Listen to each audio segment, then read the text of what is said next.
ملح ماروشكا، حكاية من التراث الدنماركي. كان يا مكان في قديم الزمان، وفي مكان ما من أوروبا الشرقية، كانت هناك بلاد غنية تنعم بأراضٍ خصبة، وكان سكانها يعيشون بسعادة بالغة وراحة تامة. إلا أن الحزن كان يملأ قلوبهم، إذ أن مليكهم مريض لا يقوى على حكم البلاد. وفي أحد الأيام استدعى الملك بناته الثلاثة وقال لهن مخاطبا: أريدكن أن تعلمن أني أحبكن حبا جما، حبا لا يضاهيه حب آخر، وأريد الآن معرفة مقدار حبكن لي. وسؤالي هذا مهم لأنني أريد أن أقرر أمرا هاما من أجلكن يا بناتي. ولم تعرف الفتيات ما يرمي إليه الملك، إذ كان يريد أن يتوج إحداهن. يا أبي، إني أحبك أكثر من ذهب الدنيا بأسرها، نعم أكثر من كل الذهب. يا أبتي الحبيب، أما أنا فأحبك أكثر من حبي لجميع جواهر الأرض. وأنت يا صغيرتي ماروشكا، ما رأيك؟ وكم كان يتوق الملك لسماع كلمات حبيبته الصغيرة ذات القلب الطيب.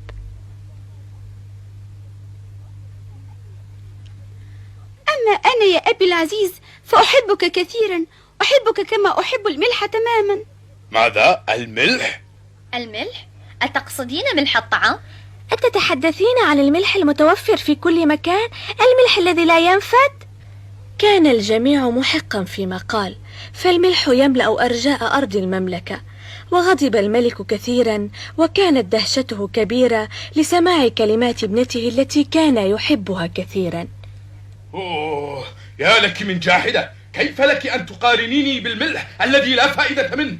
ولكن يا أبي العزيز إن الملح مهم جدا. اسكتي، أنت لست ابنتي بعد اليوم، وعليك مغادرة هذا القصر في الحال، وإياك والعودة ثانية. مسكينة ماروشكا، طردت من القصر في الحال، فسارت على غير هدى.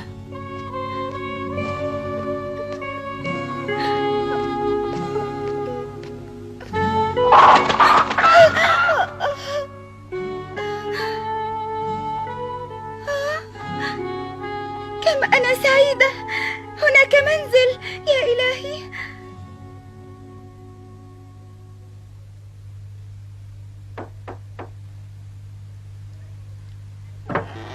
مرحبا. أهلا بالأميرة التي تقدر قيمة الملح. وكيف عرفت ذلك؟ أعرف كل شيء، فأنت الآن لا تعرفين أين تذهبين مثلا، أليس كذلك؟ إذن ابقي معي شريطة أن تعملي بجد واجتهاد، والآن عليك أن تفعلي ما أقوله لك، ستعيشين سعيدة أبد الدهر، هذا إذا حافظت على طيبتك ونبل أخلاقك. وعاشت ماروشكا في بيت المرأة العجوز منذ ذلك اليوم.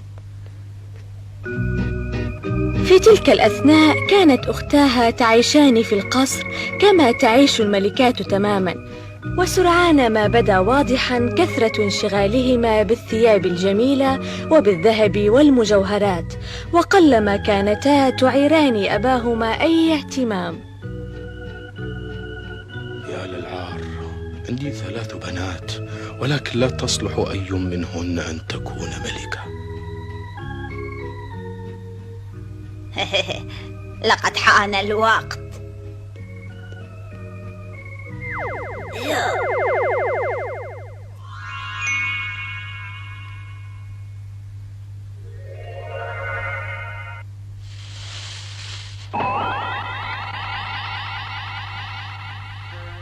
وفجأة اختفى الملح من البلاد كافة، وكذلك من جميع البلاد المجاورة.